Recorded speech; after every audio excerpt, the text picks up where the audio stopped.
Hi, everybody. I'm Stacy. And I'm her daughter, Mickey. And welcome to KiddieNomics!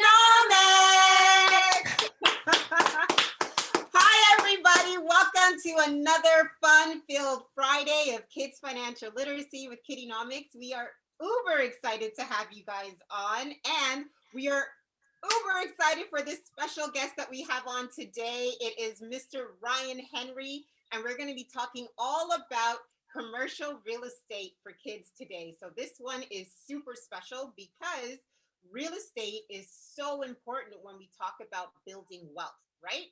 So let's get into it. I'm going to share my screen as usual. All the kids are already saying hi online, but let me share my screen. Okay. All right. Before we start, should we do roll call or do roll call after? When should we do roll call? Why not? Do roll call now? All right, let me see how many kids are on right now to do roll call. Hi, everybody. All right, let's do roll call. Let me know which country you guys are joining from today in the chat box. Go ahead, put it in. Michelle, Canada. Madeline, Canada. Mickey, the sun. It's super hot. Micah from England. Hi, Micah. We missed you last week. Michelle, Spencer, Canada. Jenna, Canada. Tracy, Canada. Burlington, Ontario. Timmy, yay. Godswill, Canada. Ngozi, Uganda. Nice. Hi, welcome. Leith, Canada. All righty, good stuff, everybody. And Canada, Denise, Canada. Oh, you guys are awesome. Canada is rocking today, that's for sure. And we have a few other countries joining us too. From England. Oh, Leah, you're from Mars today. All right, sounds good. Sounds good. Logan, Canada. Michelle, Arlene, Canada. All right. Okay, guys, let's get into KiddieNomics. All right. Okay. KiddieNomics. What is KiddieNomics? So KiddieNomics is here to help kids ages 8 to 13 to develop a healthy relationship towards financial literacy, helping to start kids off on the right path to have a successful financial future. That's what we want for you. That's what we want for you. That's what she wants for me. That's what we want for all you guys, just to make sure that you guys start off on the best financial path towards anything that you guys want to be or do when you get older, right? So let's get into some housekeeping items before we start KiddieNomics. So please remember, KiddieNomics is recorded. So we record every single KiddieNomics webinar, and it is posted on our KiddieNomics YouTube channel. And this video will be posted by 8 p.m. tonight, so 8 p.m. Eastern Standard Time.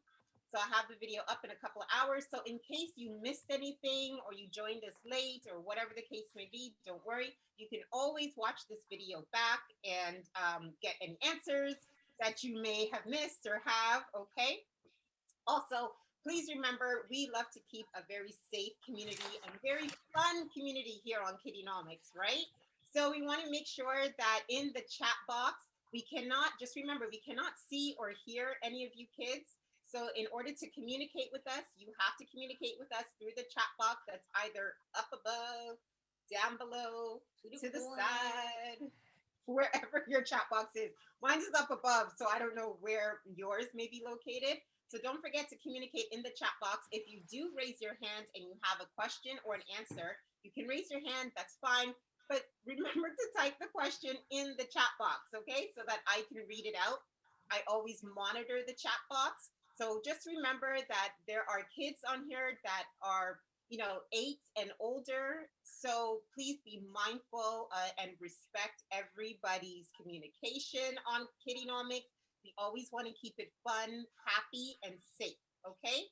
In the chat box, I never want to see any personal information. So I never want to see any email addresses, phone numbers, where you live, any personal family information. Don't tell me personal information about your sister or brother because you're mad at them right now, right? No personal stuff in the chat box, okay? The chat box is to be used to answer the questions and ask questions regarding the expert that is teaching us today, okay? All right, so let's get into KiddieNomics. Today, we have Mr. Ryan Henry. He is the founder and president at RDH Group, but he's also the Vice President of Investment Sales and Leasing with Royal LePage Commercial. Super excited to have Ryan on because he's one of the best industry experts when we talk about commercial real estate. And Mr. Ryan is going to tell us all about what is commercial real estate, right? So Ryan has over 10 years of experience working in real estate, investments, software, and marketing industries with organizations in the US. Hey, is anybody joining us from the US today? Usually we have a few people on from the US. The US, Canada, Europe. We have some people from Europe and Asia Pacific. He has worked with many private parties, developers, investors, landlords, and tenants, including many Fortune 500 companies with clients such as PepsiCo, Enbridge Gas, Rite Aid, Baker, Hughes, Luxottica. Did I pronounce that right? Close enough. Close enough? Okay. Luxottica. Luxottica. All right, cool.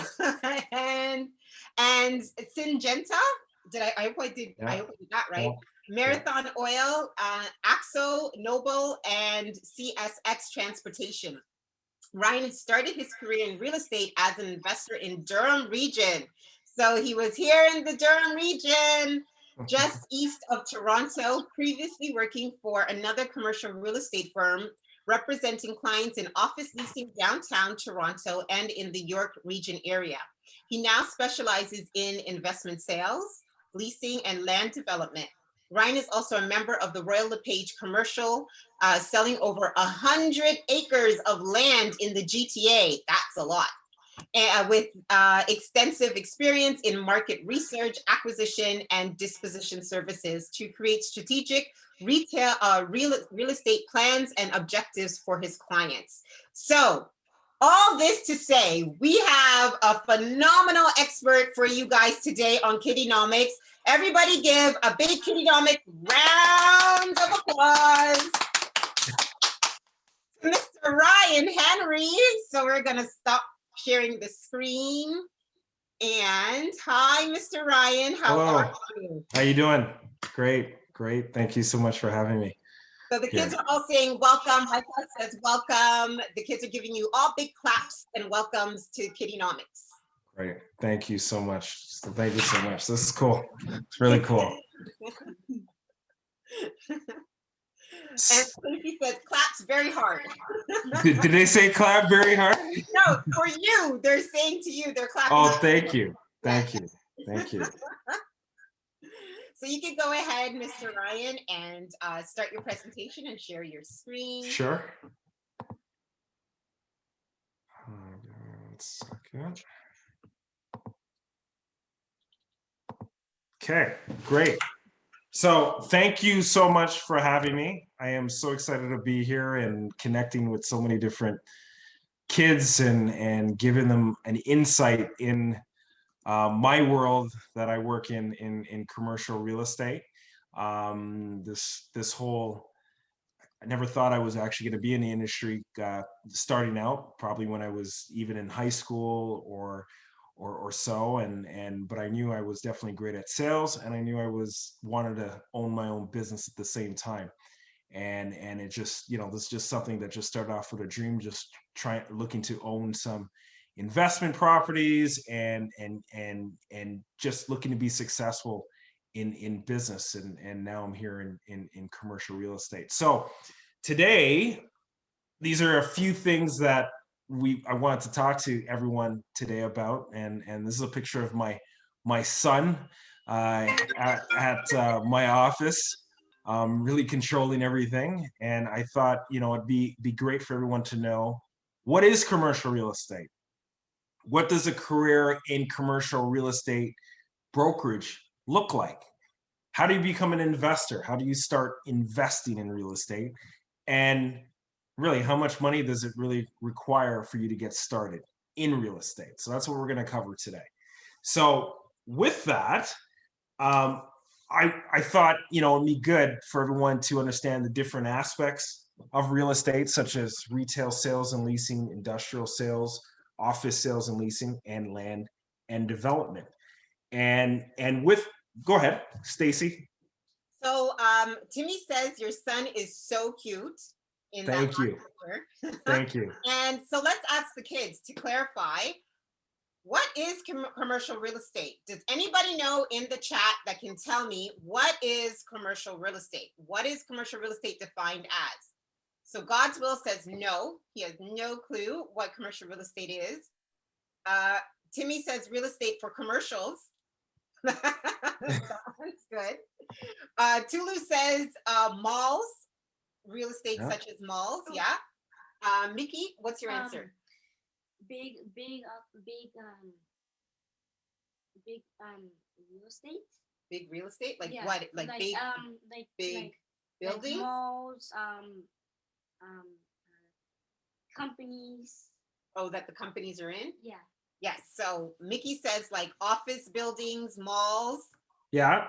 Tracy says malls, buildings, companies. Micah says business, buildings. Yeah. Leah said, oh, Leah, you were late. Don't worry, we're talking about commercial real estate, Leah. Ronell says private, I think you mean private homes.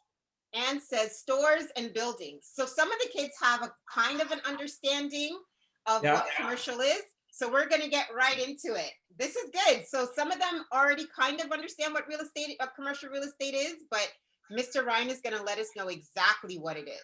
Well, I think some of those answers are better than probably what I thought what commercial real estate was at the age that some of the people are here on this call. I was just trying to, the closest thing that I knew growing up in Malvern in Scarborough, the biggest piece of commercial real estate for me was just the Malvern Town Center down the street from where I live and where I grew up outside of my school that I went to at Mother Teresa.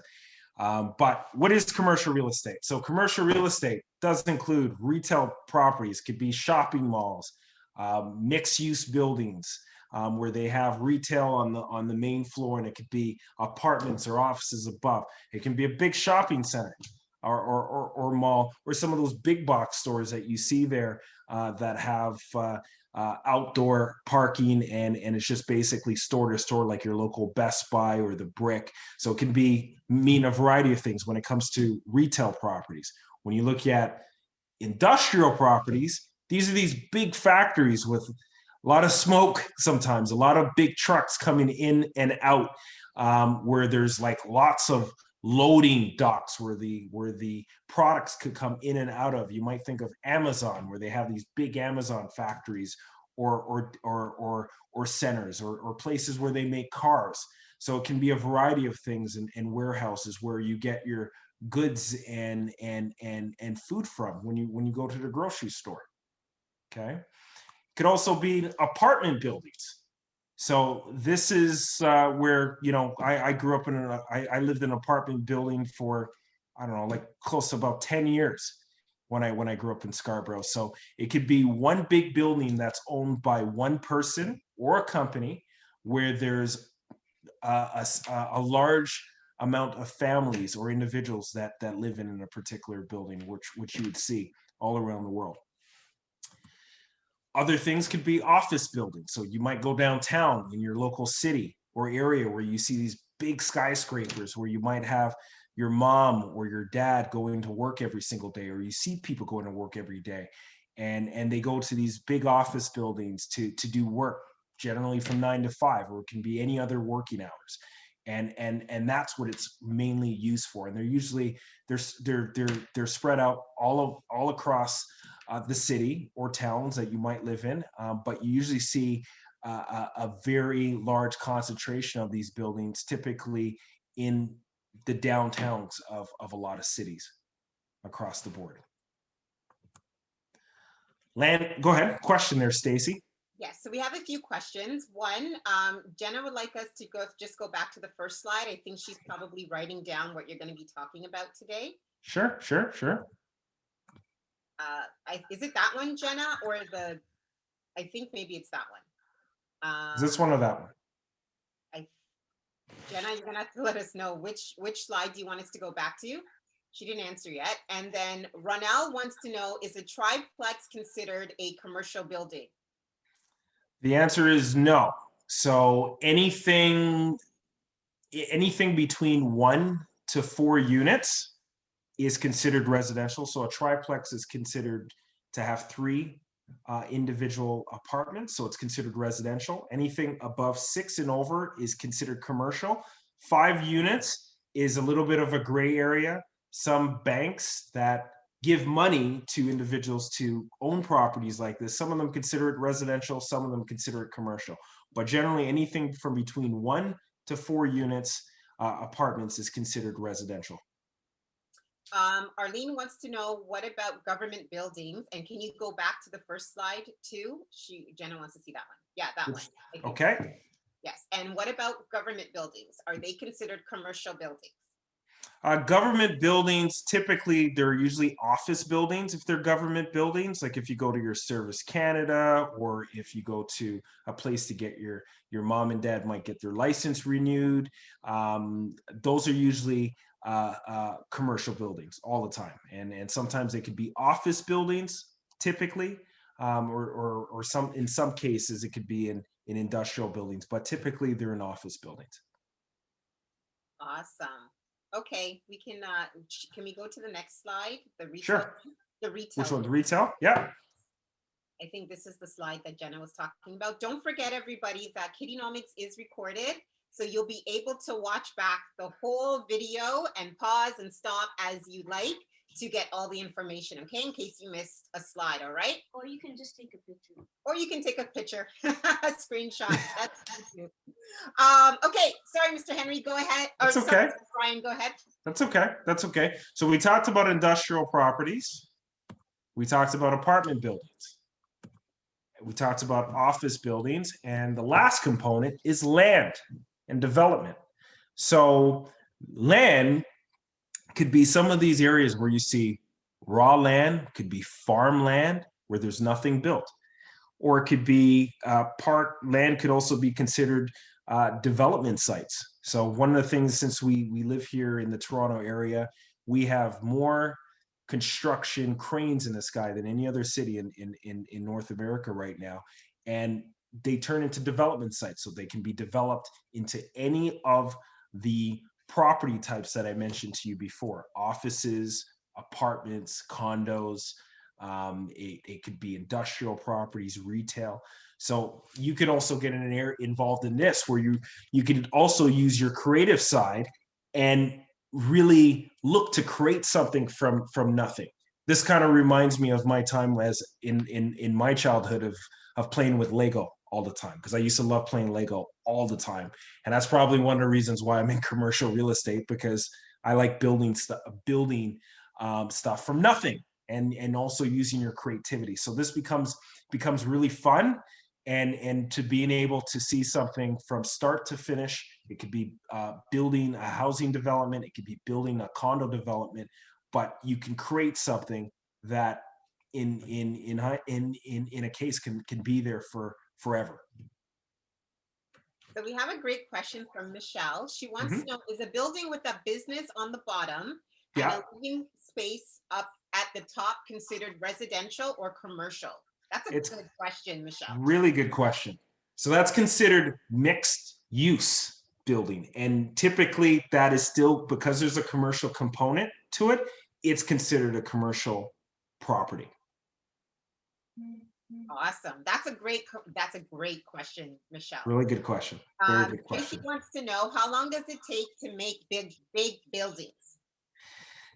Really good question. So that's the type of situations I get into every day. Yeah. And typically from start to finish, if you want to build a building and get approvals from the government, from the city or the province, from planning stages, it could take upwards to about 3 years to get something built in Toronto. Now it's different. I think I saw someone here from Africa or some other countries could be a lot quicker in some circumstances to get things approved. But here in Canada, in Ontario and in Toronto, it can take 3 years to get approvals, from getting your design done, to taking it to the government, to the city, to getting support for what you're looking to build, and then start digging. So just even 3 years just to start digging in some cases. But if it's already approved, and the government has approved it, it could be a lot shorter than that.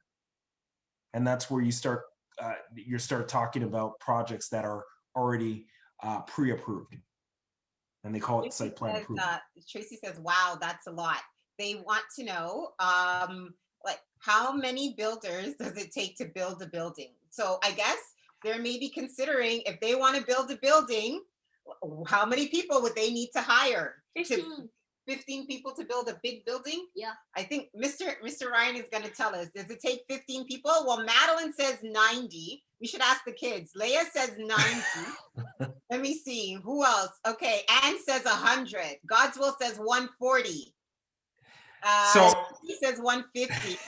I think the consensus is like 90 to 100 people. So tell us, Mr. Ryan, how many people will it take to build a big building if they were going to start their own company and build a big building?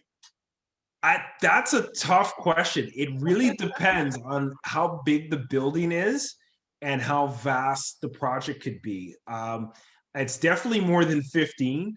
And it really varies. Like I was in a site just last week. I'll show you with my construction hat on, just here on the right side. This site here is called the Well, okay, on the right side, and I can show you another picture of it, but it is Canada's most ambitious development project in Canada, and they're building 3.1 million square feet of retail, office, and residential. I saw hundreds and hundreds of people there on that site. And so every project is different. So it's not one simple answer, but you could have, and in this case, they have 3 builders, individual builders building this site, where in some case, a lot of cases where there's a building that's being built, it may only take one builder itself. Mm-hmm. So it definitely could vary with that. Okay. Nice to know. Michelle would like to know, are people still buying these buildings in COVID? So you'd be surprised. There's still demand. We are fortunate to be here in, one of the fastest growing cities in the world and in North America, where we have people that are moving from all walks of life, from all different countries, moving here to live here. So there's still significant demand for that. And buildings are still being built throughout COVID. So construction sites are still happening. And construction is still taking place right now, even throughout COVID.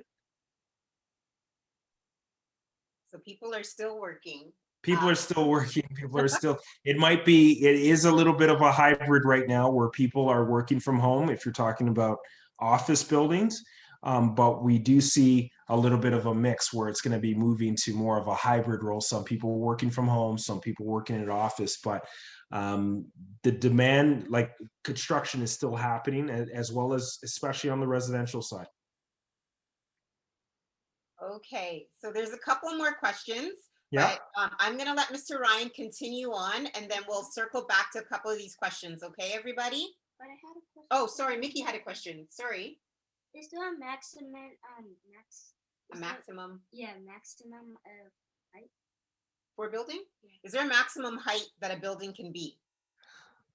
Depending on the city that you're in, every city, every area has different guidelines and restrictions for building heights. But as a developers are always challenging those heights. I know right now in downtown Toronto, they're proposing a tower that's over 90 stories right at the bottom of Yonge Street. It's called right at the bottom of Yonge and Queens Quay. So when there's one building being built, there's always someone else that's trying to build something bigger in the city. So there isn't a cap, but there's definitely developers are always pushing the limits in terms of how much they can build, because at the end of the day, they could make more money for the same site if they can go higher. They did have one other question. Tracy had one other question regarding COVID. So they want to know, is it a risk of getting COVID when people build buildings and then you touch what the builders are touching, but you don't know if they have COVID or not? So is there COVID protocols for people building buildings? That's one. And Laith wants to know who built the first building. And I'm sure that was probably from the Mesopotamia times, our first city, I think, that was discovered. So I wouldn't know if Mr. Ryan will be able to answer that question. Tough one. Oh my God. That one's a little bit challenging. I don't know. It must have been some I don't know, some castle or something somewhere in Europe or something. One of the most, I would say one of the most tallest buildings in history is probably the pyramids in Egypt. And that was like one of the most amazing buildings that were ever built. And even to this day,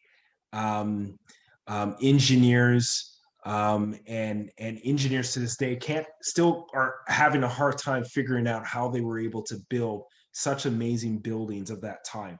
So if you take a look at some of the history right there in Africa to see how those pyramids were built, and they're still standing today. We still have buildings that, in some cases they were built 40, 50, 60 years ago, and in some cases they're deteriorating. But that's something that you might want to look at in terms of the type of structures that were built, where people still can't understand how they were able to build it with the equipment and just pure hard work ethic to get that done. Nice. Logan says he's learning ancient Egypt in school, so I'm sure they'll probably cover that. So that's amazing. That in like grade 3 or 2 or 1 or no 4 or. Okay, so Mickey's also learned about Egypt in school too. All right, so let's let Mr. Ryan. I told you they ask a lot of questions. They ask a lot of questions, but it's great. This is awesome. Right? It's keeping me on my feet. Yes, they do. We do that here. This is good. This is our community. We ask a lot so that we can learn, right? Yeah. We're all about learning. All right, so let's let Mr. Ryan continue on, and then I'm sure we'll have a ton more questions for him. Okay, great. So what does a career in commercial real estate look like? It can involve so many different things, from being able to sell development sites like what we just did in downtown Toronto a couple of weeks ago, which is going to be a high-rise site. It could be helping a company find their first space or opening their first office space for them to work in. It could be working with investors that are looking to buy their first apartment building or small apartment building. So it's all about helping people and helping individuals, groups, or companies turning their visions into reality. So it goes back to that whole Lego thing in terms of creating stuff, and it allows you to. I love this business myself because of the flexibility it gives me to, one, own my own business, two, being able to help others turn their visions into realities, and also having the opportunity to create enough success to also give back to the community, right? And having the opportunity to talk to bright young boys and girls that are on this call today, and also helping charities like that we've been able to do, like the Yellow Brick House as well, for to helping disadvantaged women and children. So that's one of the things that I love about this business, and also allows me to have the vision to be in the path of becoming a developer as well in the future. So that's a picture of my mom at the bottom. So she's also been a big supporter of me since I've started with all this. And for me, real estate for me started with my mom wanting, like, I grew up with a single mom in Malvern and in Scarborough, and I didn't see, quite frankly, I didn't see a lot of examples of success. But at the same time, I still had a vision where I wanted to see my mom back in the house again, and it allowed me to motivate myself to, when I got my first job, to think about what am I doing with my money and not just spending it on just things that are not going to be valuable long term, but what am I going to do about my money, and allowed me to start saving, and allowed me to buy my first 2 properties when I was 25, and buy my first investment property where we bought something where we had a tenant that could live in the basement, and have my mom basically live upstairs for free, and also start off with my own place as well, and buying 2 places at that time. So that kick-started something in me to take real estate even further, where I could start building wealth for my family, and also helping people create wealth in real estate long term. So very, very exciting journey, and it's just getting started, and also helping people turn their visions into realities in terms of selling their properties as well. Yep. So Tamara says, you're such an inspiration. That's wonderful. Thank you. Thank you so much. Thank you guys. Everyone on this call inspires me. I love seeing young youth, ambitious, that have their dreams, that want to go after them, and trying to figure out a way to do it. Right. So this is just one tool, one avenue.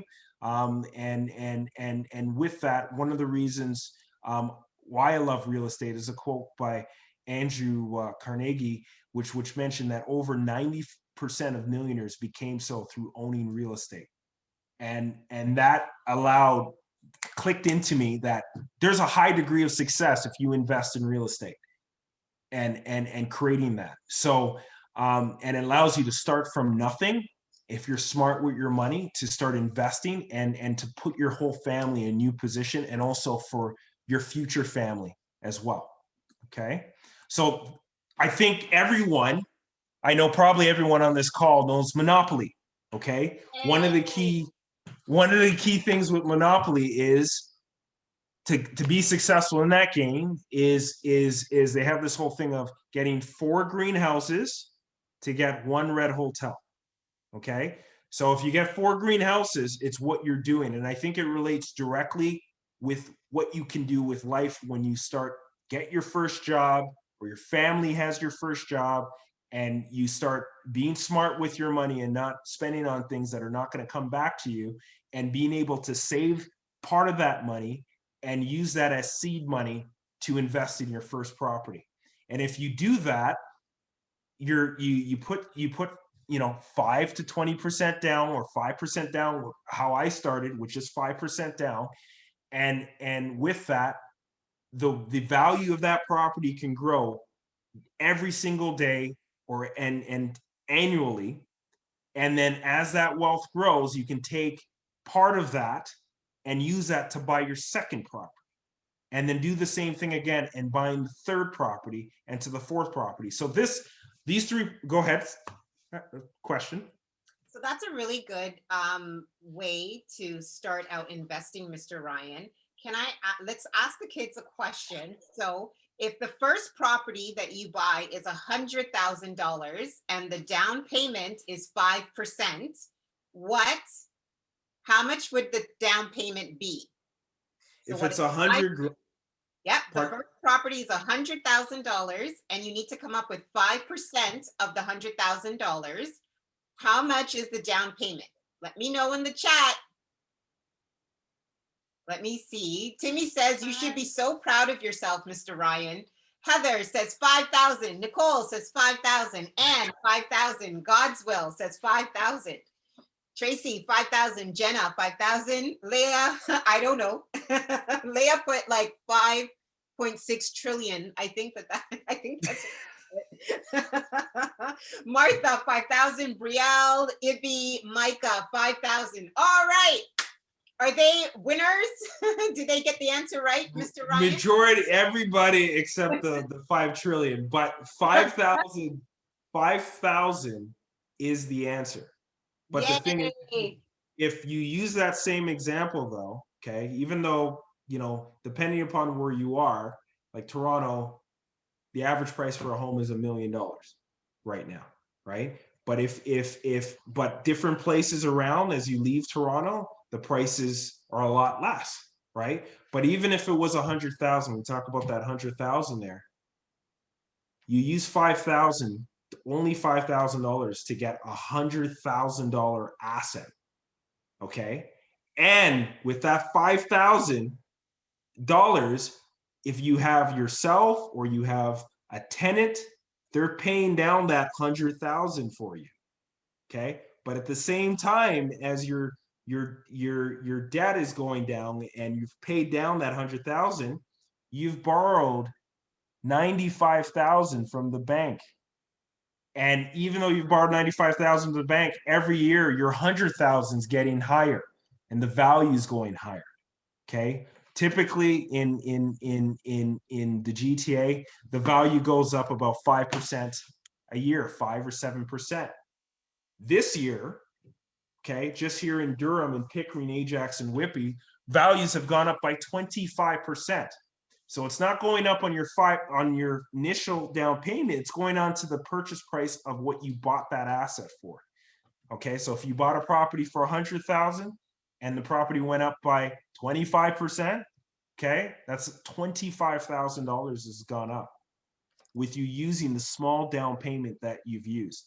Okay, so I'm just only using that 100,000 because we're using that as an example, but that is how you can use other people's money, because that's how people create wealth in real estate development, the bank's money to create wealth for yourself, for your family, and you can use that growth in money to pay for your education, for college, university, or also to start your own business.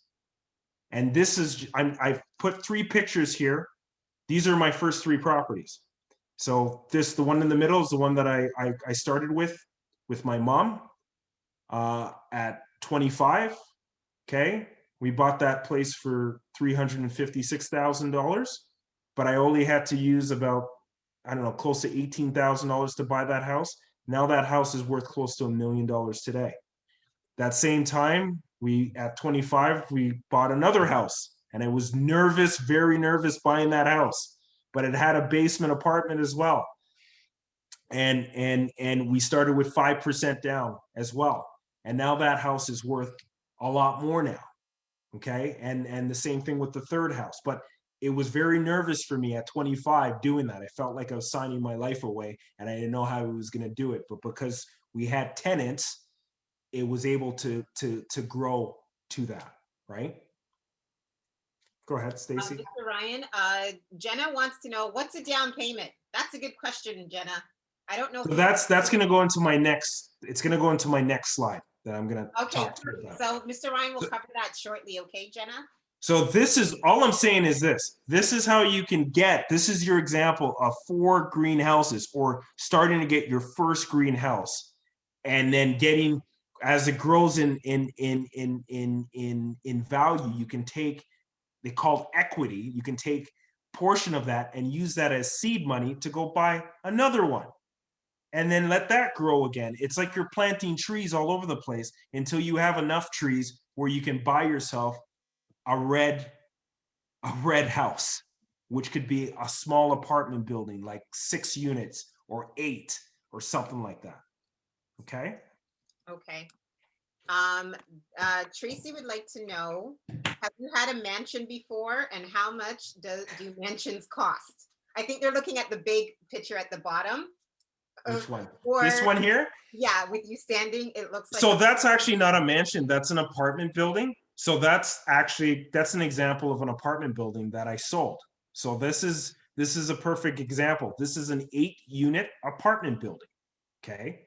This is something like this would cost, I sold this building about a year, 2 years ago, a year and a half ago. And something like this could cost about, and this is in Aurora, something like this would cost about 1.8 million to $2 million. So if you want to know what is the best start to get into commercial real estate and the lowest risk, would be an apartment building, a small apartment building, or like a 6-unit apartment building or 8-unit apartment building that's already built. So there's no development risk. and you can use the bank's money to buy something like this. And this is how you can get to your red house in Monopoly. The kids say that's a lot of money. Well, that's why you start smaller. You Right. start with it could be, it doesn't even have to be a house. You can start off as a condo, apartment to start off, right? That's the easiest way to get an entry. So you don't have to, you can buy something smaller than that. And then before you get to a house or a townhouse, and before, so one thing about real estate, it's not a race, it's a journey. So you take one step at a time. It's not a race to get to the finish line or anything like that. You take your time and you do, and this is something you don't have to do on your own. You can start off with your family and start to build wealth. And this is how you can do it. Amazing. All right. Okay. Yes, there's a couple of questions. Arlene, I'll get to your question. How do you find real estate? But I think Mr. Ryan will probably answer that question as he goes along. Arlene would like to know, how do you find commercial real estate? Okay, so you can find commercial real estate different ways. You can find real estate by hiring an agent or a commercial a brokerage that has agents like myself, like a realtor, to find real estate that will bring you opportunities to you. You can find real estate by going on perfect place, the easiest place to find real estate for anybody, even yourself. You can go to a website called realtor.ca, where you can see commercial and residential real estate all over the country and see what prices, what they're asking for properties, and you can see what they're offering. Even if just to start off, before you even talk to an agent, just to get an idea of what things cost, you can search apartment buildings, residential, and you can search it anywhere across the board. I know different countries, realtor.com, different, there's MLS, I think, .com in the US and all that stuff. Or you can have a real estate agent to help you find properties. Perfect. Martha says this is very helpful. And then Evie says it is very helpful. So I think the kids are loving it. Great, great. So this page here just gives you a little bit of a taste, okay? Residential properties, this is the place to start, okay? I went into commercial properties, selling commercial real estate, because I knew a lot of people were selling residential, and I had the experience of doing residential, and I wanted to keep that commercial background and still do some of the bigger type projects. But for you to get started, this is the perfect place to do it. Residential properties, it'll take about maybe between 5% to 20% for a down payment on a residential property, okay, of whatever the purchase price is. Commercial properties could be anywhere from 20% to 35%, or it could be higher if you're just talking about land. But the residential small apartment buildings are the easiest, probably the easiest, the lowest risk to get into commercial real estate, and also allows you to have the smallest down payments as well.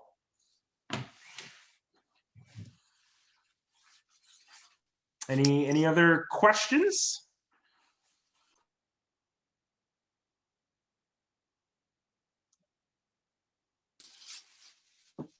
No, I think the kids, somebody said they didn't understand, but Laith wants to know, why is it just a small building, $2 million?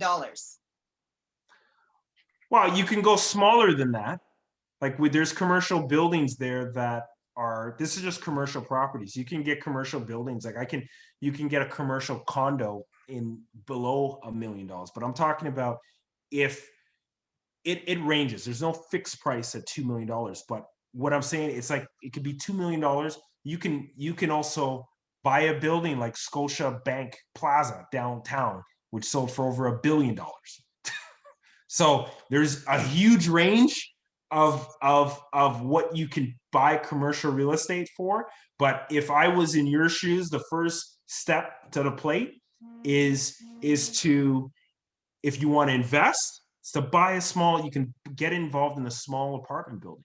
Maybe you might even want to live in one and rent out the rest, okay? Or get started with that. But even before that, the first step would be looking at residential, because because at least you can invest and live in your own place, or your family can live in your own place. And that's the easiest way to get into the entry of that before you start looking into commercial properties.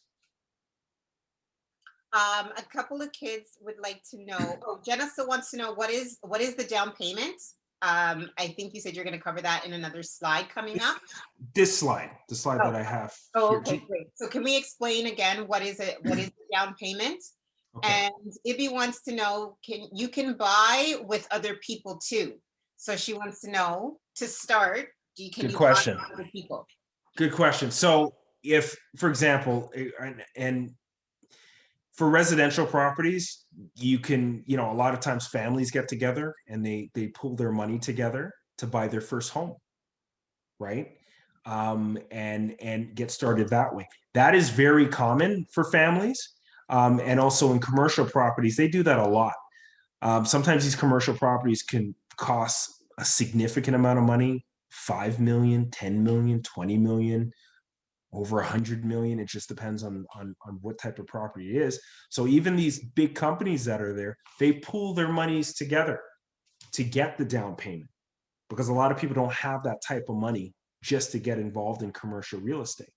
The reason why I like commercial real estate brokerage is because I get to see how all those deals come together without using any of my money, but I still participate in a small percentage of the commission off of those transactions that happen, right? And I get to see it all come together. But a lot of these people, they pool their money together, or they partner with other groups, families, private parties to buy these properties as well. So just as a clarification, as to answer your question again, residential properties, to get going, if you want to get your own house or even a condo apartment, you can start from 5% up to 20%. The higher the down payment you put down, the lower the monthly payment is to pay for those properties. Okay. And also the commercial properties, typically 20%. Okay. But usually standard is 35%. The reason why I have 20% there is because residential apartment buildings you can sometimes buy these properties with lower percentage down, with a lower amount down on apartment buildings, because they're lower risk. Michelle would like to know, what are your views on real estate crowdfunding? Real estate crowdfunding, I think they're great. It just depends on what you want to be. So because there's different types of investments. So if you want to be hands-on investor and be part of your property and fix them up and make improvements yourself, crowdfunding might not be for you. Okay, because at that time, when you own your own property and you get to make your own decisions. When you're doing crowdfunding, it's almost like investing in a stock sometimes, where you don't have the control of the property. You participate in the upside, but someone else has control in terms of making decisions of the type of improvements. So it could be really good. It just depends if you want to be a hands-on investor, like you see on some of those TV shows where they're very involved in their properties and what happened, or someone who's more of this silent investor. They just want to invest your money, kind of like the stock market, and just let someone else do the work. Nice. I think you're going to cover this question maybe later on, but Elijah would like to know, how do you get your real estate license? Really, really good question. So depending upon which province you're in Ontario now, you have to go through Humber College, or a college institution, to get your real estate license. Before, it used to be held by the Ontario Real Estate College, but now you have to go through Humber College, and you would have to complete 5 courses, real estate courses, in order for you to be licensed. And once you're licensed, you can do residential or commercial real estate. Typically, people who get their license, they usually just focus in on one area, because it's very different. Residential real estate agent is a very different agent than a commercial agent. It's almost like it's just 2 different types of individuals that do that type of real estate. But once you're licensed, you're able to do any form of real estate. Typically, it can take, depends on how much you study, but it could take 1 to 2 years to get that done, to get that completed. And you can do it online, or you can go in class as well. Some states could be a lot quicker to get real estate licenses, and it just or countries. So it just depends on where you're located. But when I'm talking about a year to 2 years, I'm talking specifically Ontario. Good to know. I think you've inspired a lot of kids to maybe think that this is something that they may want to do. So Yeah, the difference is, I'll say this: commercial real estate usually happens Monday to Friday. Okay, residential, if you want to be a residential agent, you're working 7 days a week. So you're going to have to do open houses, and you're on call 24/7. Commercial real estate is very similar to that as well, but it's typically happens Monday to Friday. So you also have the opportunity to have your weekends for yourself a little bit more. It's a bit more structured than residential, because people are doing open houses and all that. So one of the things that I thought I would do, I'll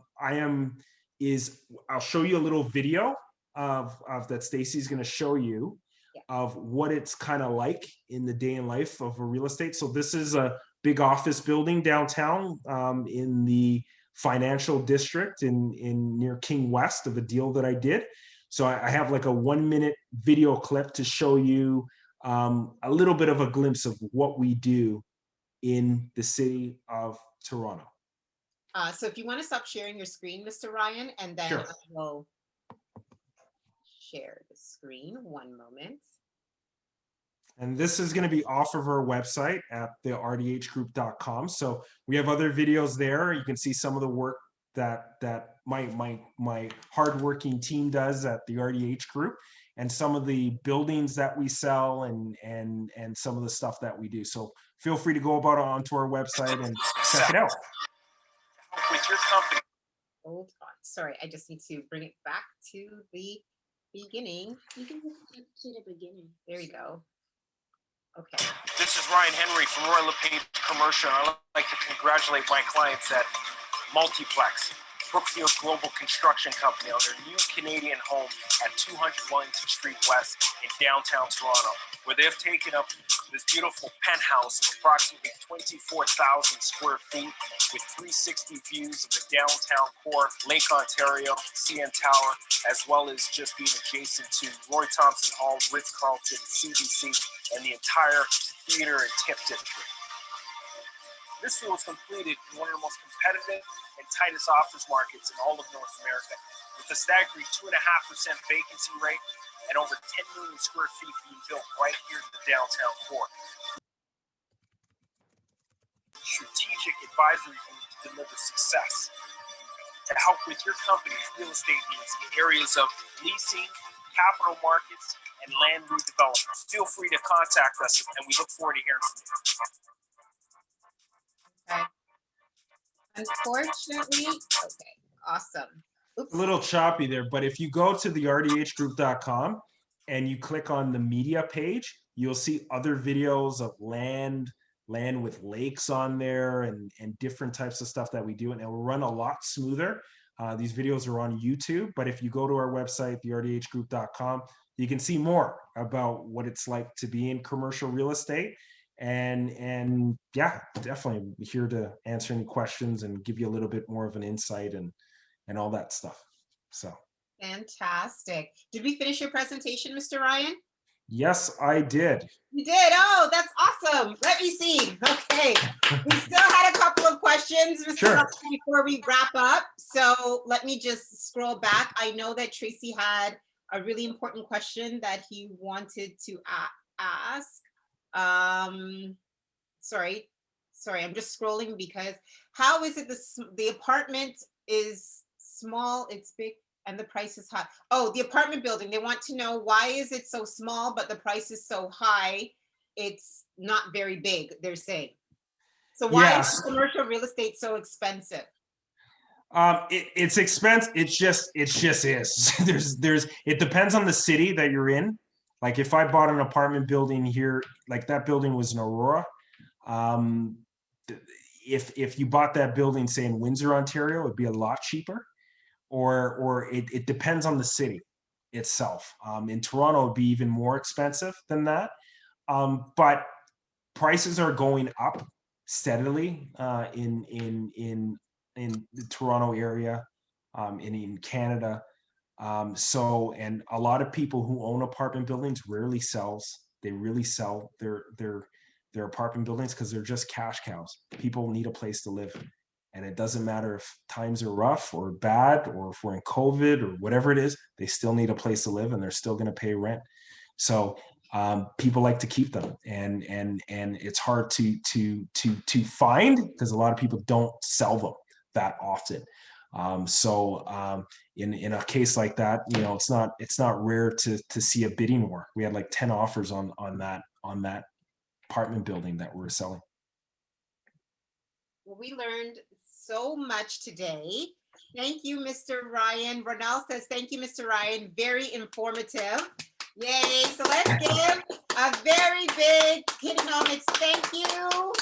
Thank you so much for having me. This has been great. What's big claps? All the kids are giving you big claps. Elias, big claps. Thank you from Lalit. All the kids are saying thank you, Mr. Ryan. Let me see. Timmy says, thank you so much, Mr. Ryan and Miss Stacy. You inspired me to be a better person. Now my brain is filled with knowledge. Thank you, Mr. Ryan. I love KiddieNomics so much. Thanks, Timmy. That's amazing. Yay. We love having you guys on KiddieNomics. We love being here for you guys week after week. Thank you, Mr. Ryan. That was a wealth of information, all the stuff that we needed to learn about commercial real estate. So that was amazing. So I'm going to wrap up.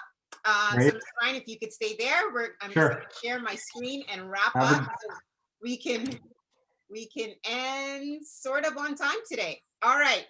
Last question that we ask on every single KiddieNomics webinar: what would happen if kids became more financially literate? And our answer is real change that impacts the world.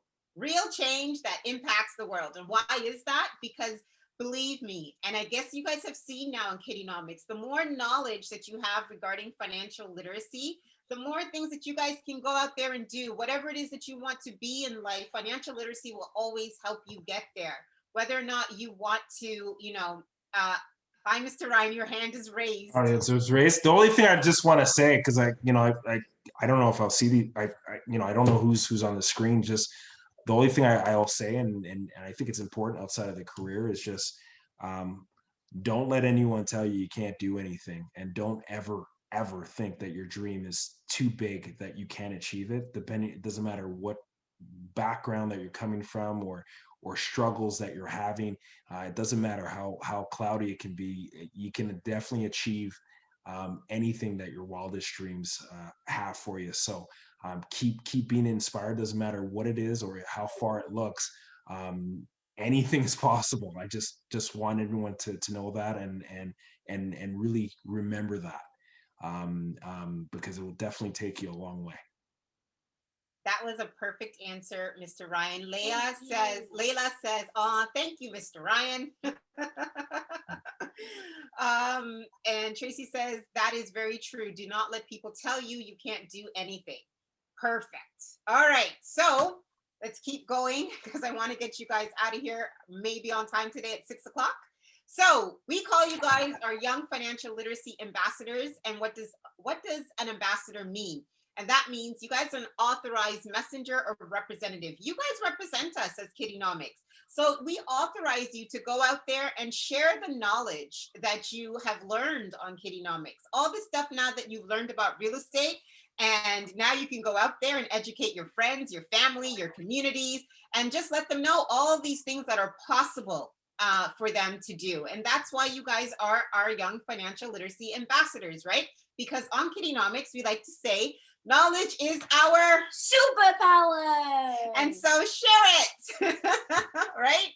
And it's really true. As a superhero, our knowledge, the more that you share your knowledge that you've learned on KiddieNomics, the stronger that you become and the stronger that the people around you will become. So you guys are really, truly superheroes in our minds.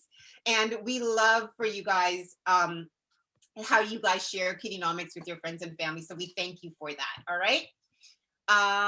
Okay. So the schedule coming up, I didn't fill out the rest of the month, but I'll let you know what the rest of the month is. So to remind everybody, this is very important. There is no KiddieNomics next week. Oh, no. Please remember that. So nobody log on to KiddieNomics. I will be canceling the April 2nd. So Friday, April 2nd, it is a holiday. Yeah. So we are observing the holiday for next week. So it is a long weekend. Yeah. So there will be no KiddieNomics. I know the kids are like, no. But we'll be back soon. So we will be back the following week. And that will be Friday, April 9th. And we're going to talk about how taxes affect your investments. Okay. So a lot of you, we've talked a lot about stocks. We've talked about real estate. We've talked about Bitcoins. We've talked about a lot of things on KiddieNomics. So you want to know on all of your investments, how do taxes affect that, right? So we will talk about that with Miss Gloria. She will be back on KiddieNomics. So that's going to be a super awesome time. And then after that, we have Miss Cynthia Mason and Miss Kimberly, and they will be on Friday, April 16th. And we're going to talk about business trademarks, okay? So a lot of you want to start your own businesses, and so you're going to want to know about trademarks. So for example, you may see, like when you see Amazon, what do you think? Would you want somebody else to be using the Amazon logo? Or if you see Nike or Roblox just went as an IPO. So if you see Roblox, stuff, so we're going to talk about business trademarks for kids. So that's going to be super fun.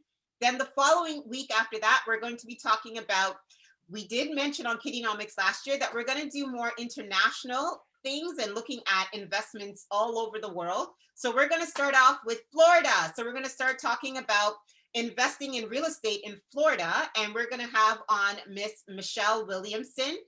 She's a realtor in Florida. And we're going to talk about investing in Florida. And what does that look like? Florida.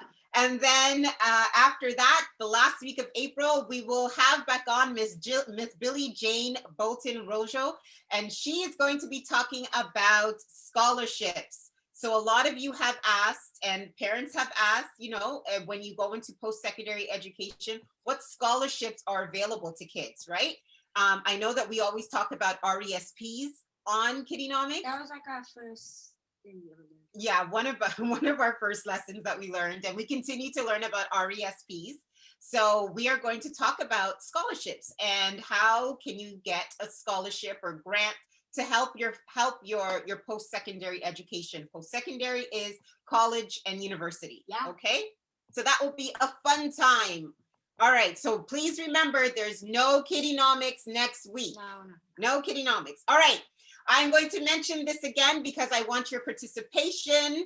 We are going to have Miss Marcy Ian on KiddieNomics. We are super excited to have her on. She will be on KiddieNomics on May 21st, and we're going to be talking about the power of pivoting. Miss Marcy Ian has an awesome story. Many of you may have known her when she was a co-host on the national show called The Social. But she's been a news anchor, she's been a host on The Social, and now she's a Liberal MP she's an MP for the Liberal Party in Toronto. And so she's made a whole change in her life, and we're going to talk to her about that. So it's your birthday, Ronell? That's awesome. So you should give me some questions for Miss Marcy. So we do want to ask Miss Marcy some questions, just like we did with Dr. Jill Andrew when we did a question and answer with Dr. Jill Andrew. Remember, and you guys sent me in some questions. So for Miss Marcy, we would like to know, what questions would you like to ask Miss Marcy Ian, okay? So you can either put it in the chat, and then after I write them down, or you can send me an email with your parents' permission, always on KiddieNomics, okay? You guys can always send me an email at kiddienomics101@gmail.com for any questions that you have about KiddieNomics or anything, or if it's a question for Miss Marcy Ian. Also, you can also, if you do like the content that we provide on KiddieNomics, please remember to like and follow us on Instagram, Twitter, Facebook, YouTube, and TikTok. Instagram, Twitter, Facebook, YouTube, and TikTok. But Mr. Ryan, we've had TikTok for almost a year, and we have no videos on TikTok. And she never has. So we dance. will get to a video on TikTok. Do you have any videos on TikTok, Mr. Ryan? Not my wife's trying to get me onto that, but not yet. Not yet. Not yet. The kids have all been encouraging me to learn like the renegade dance, and I'm gonna get to one of these dances one of these days on That TikTok. would be So fun. My wife is on that. I'm not there yet. She's doing the TikTok stuff. That's she's for doing sure. TikTok stuff. Yeah, she is. Yeah. We have to.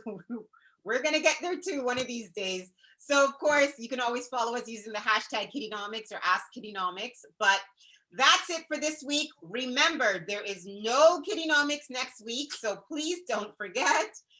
And we will see you guys on Friday, April 9th. Thank you again to Mr. Ryan Henry. He did a phenomenal job. Thank you. Thank you. Everybody have an amazing week and happy long weekends, and see you guys on the 9th. And bye! Oh man. All right.